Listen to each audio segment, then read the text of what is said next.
Thank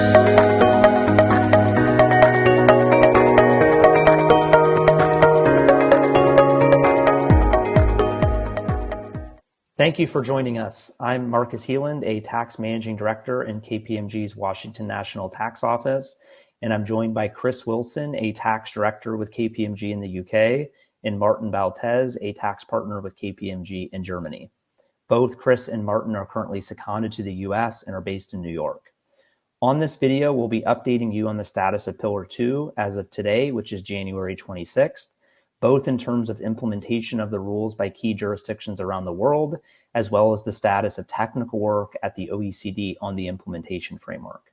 As a reminder, Pillar 2 is a coordinated global minimum tax regime that seeks to ensure that multinationally operating businesses with at least 750 million euro of global financial statement revenue pay at least 15% rate of tax on their adjusted financial accounting income in every jurisdiction in which they operate. With that background, Chris, let's start with you in the Pillar 2 announcements around the world so far. Chris. Thanks, Marcus. If you've watched the previous episodes in this series, you'll know that we've discussed the principles behind Pillar 2, the policy objectives, and how the rules might apply to US groups. One of the questions, however, that might have been at the back of your mind as you've watched, and it's certainly a question that we've been asked as we talk to businesses, is, but will Pillar 2 actually happen? Those questions have perhaps been reinforced by the fact there's been no real progress in the US towards implementing Pillar 2, and there's no prospect of progress towards the necessary US legislative changes being made.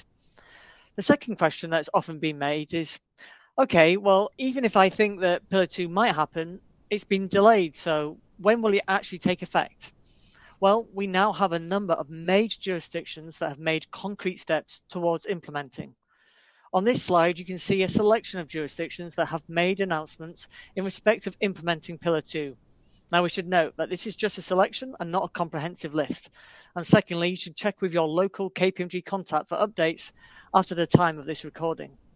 On the left, you see jurisdictions and regions that have published draft legislation. Perhaps the most high profile of these is the European Union. Martin will discuss the EU position in just a moment, but in summary, the 27 EU member states have unanimously adopted the Minimum Tax Directive and will have until the end of this year to transpose that into their local law. In most cases, the income inclusion rule of Pillar 2 will be applicable in EU member states for fiscal years starting on or after December 31, 2023. Now, whilst EU member states will need to pass legislation this year, South Korea is the first country to have codified the global minimum tax rules into its domestic legislation. The rules include both the income inclusion rule and the undertaxed profits rule, and both rules are due to take effect for fiscal years beginning on or after January 1, 2024. Whilst further details are expected in February, if your group includes a presence in the Republic of Korea, you should be closely monitoring developments, as at the time of recording, the expectation appears to be that the UTPR is likely to be introduced from 2024 in South Korea. Similarly, with Switzerland, the Swiss Parliament has approved a constitutional amendment to implement the Pillar 2 rules into Swiss domestic law. This amendment is now subject to a public vote in June. If approved, Switzerland would be legally able to implement the Pillar 2 rules as of January 1, 2024. So you'll want to monitor developments as to whether this includes the UTPR. In the middle column, we highlight jurisdictions that have made announcements in relation to Pillar 2. I'll highlight Japan as a major G7 economy, and as an announcement was made in December that the 2023 tax reform package there will include Pillar 2 implementation, including the IIR in 2024, but further details are expected soon. I should also note that there have been announcements made by significant ASBAC investment hubs in Singapore and Hong Kong. In the final column, we highlight examples of Pillar 2 related measures. Here I'd note the ripples of Pillar 2 stretch far. The UAE is introducing a corporate tax for the very first time. The Pillar 2 rules are structured in a way that means that even if the US does not implement in the near future, if a significant number of key jurisdictions implement, US multinationals will be impacted notwithstanding non-US implementation. As this slide demonstrates, from the end of this year, we expect many jurisdictions will have implemented Pillar 2. I'll talk a bit about the UK in just a moment, but first, Martin, perhaps you can give us an EU perspective.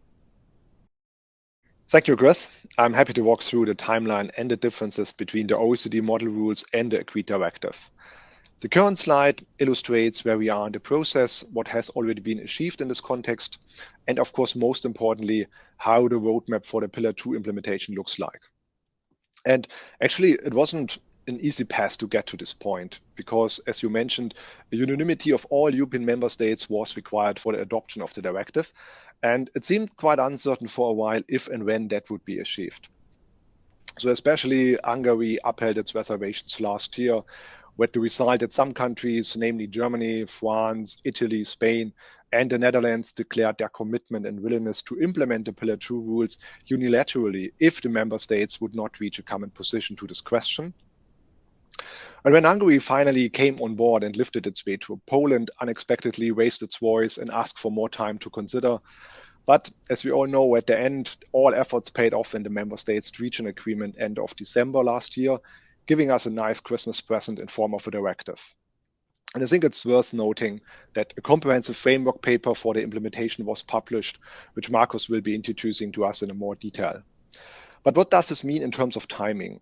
Well, the directive needs to be implemented by the individual member states by end of this year, which means the income inclusion rule, which is the principal rule to ensure the global minimum taxation, must generally enter into effect as from 2024. And the UTPR, which is the backstop mechanism, must enter into effect as from 2025.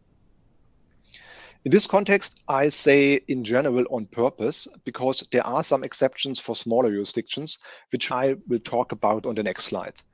I will only highlight a few key differences between the adopted directive and the OECD model rules. And the first point I would like to highlight relates to the timing.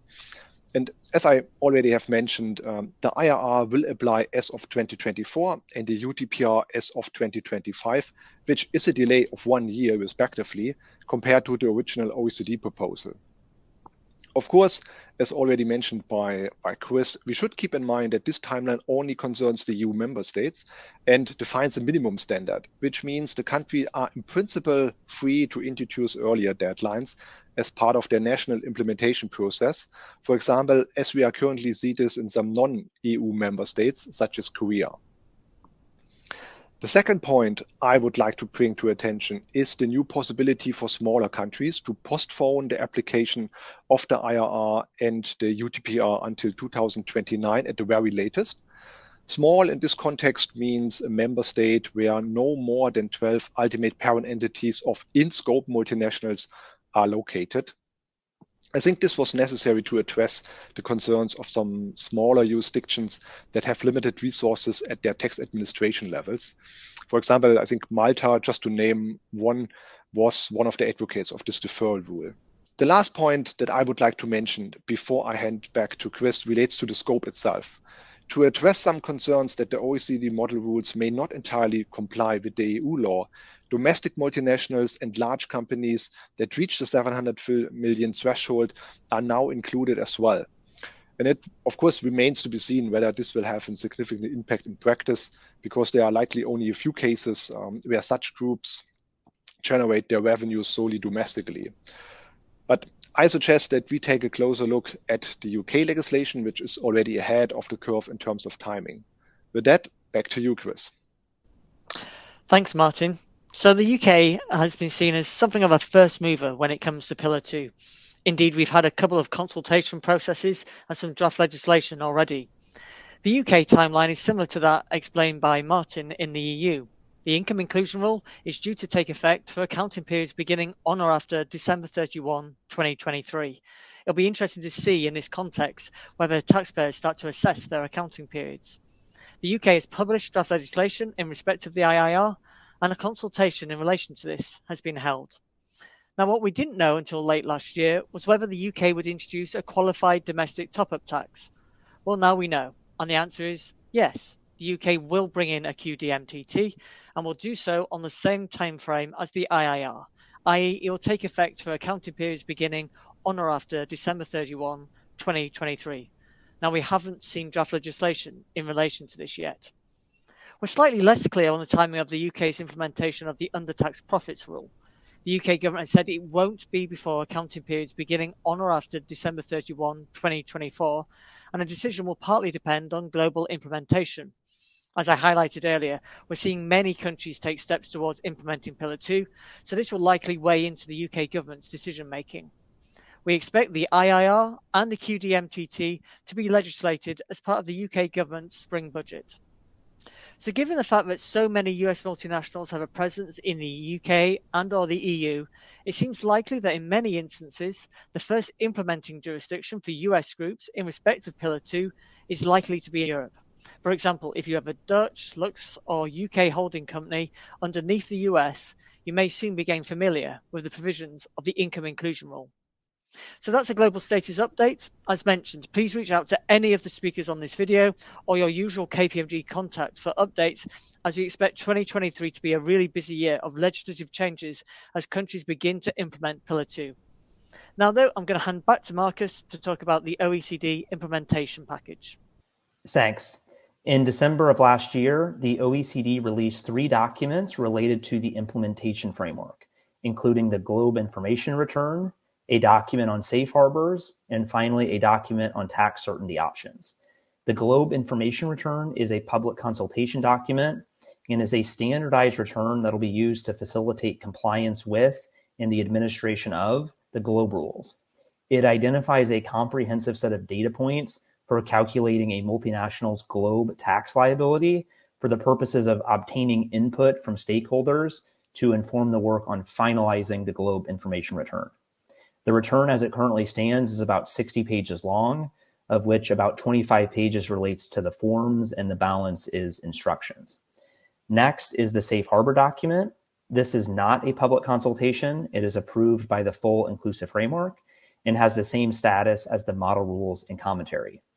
The intent of Safe Harbor document is to streamline the compliance requirements, particularly for low-risk jurisdictions. And that is jurisdictions that are likely to have a Pillar 2 effective tax rate above 15% year after year. There is a particular focus on reducing the compliance burden in the initial years. Finally, the tax certainty document is also a public consultation, and it seeks input from stakeholders on various approaches for both dispute prevention and resolution related to the application of the Globe rules. Getting into more detail now on the Globe Information Return, the return is broken down into 4 parts. Part 1 is general information about the multinational group. Part 2 is the ownership structure. Part 3 is the jurisdiction and entity effective tax rate and top-up tax computation. And finally, Part 4 deals with the allocation of the top-up tax to various jurisdictions. The core of the return is Part 3, which deals with computing the Globe income and the adjusted cover taxes in each jurisdiction. And in fact, as it currently stands, it also requires an entity by entity breakout. The return would be due every year except the first year, 15 months after the last day of the relevant fiscal year. That is relaxed by 3 months for the first year. So for calendar year companies, the first Globe return would be due in June of 2026. What specific information is shared with which countries and through what legal mechanism is still under development, and input is sought from stakeholders on approaches to segment the data such that countries are only seeing the information that they need to apply their own Pillar 2 rules. Moving to the safe harbors, and this is the good news in the release, the document includes 2 different types of safe harbors. There's a transitional safe harbor and a permanent safe harbor. The permanent safe harbor is essentially just a placeholder and really a promise for future work. So no detail on that yet. The transitional safe harbor is more elaborated, and this safe harbor is applied on a jurisdictional basis. And if a jurisdiction qualifies for the transitional safe harbor, there are 2 benefits. The first benefit is that the top-up tax for that jurisdiction is deemed to be 0.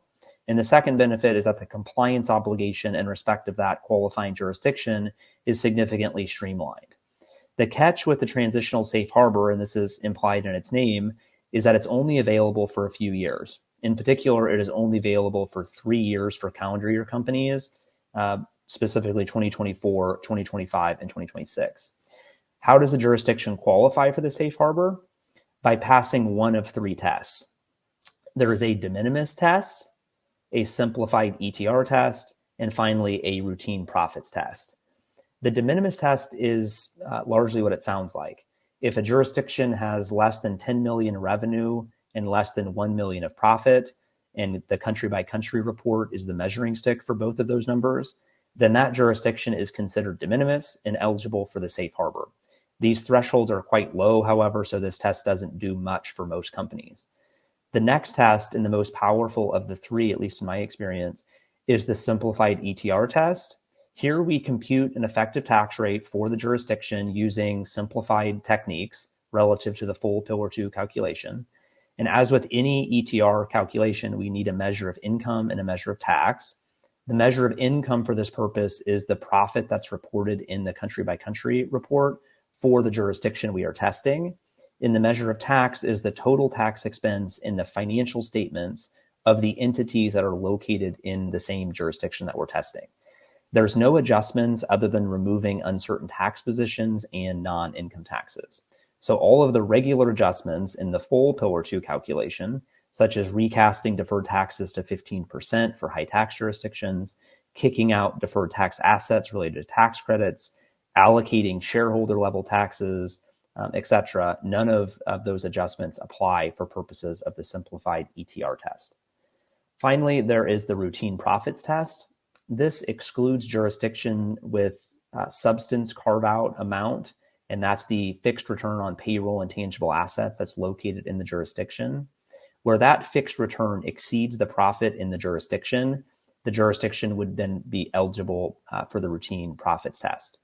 This test would be most helpful for jurisdictions with a loss, but then also some jurisdictions that have cost plus returns would also potentially benefit from this test. Two additional rules to emphasize here. The first is that there's a one strike and you're out rule. So if a jurisdiction flunks in 2024, then that jurisdiction is locked out from the safe harbor in 2025 and in 2026.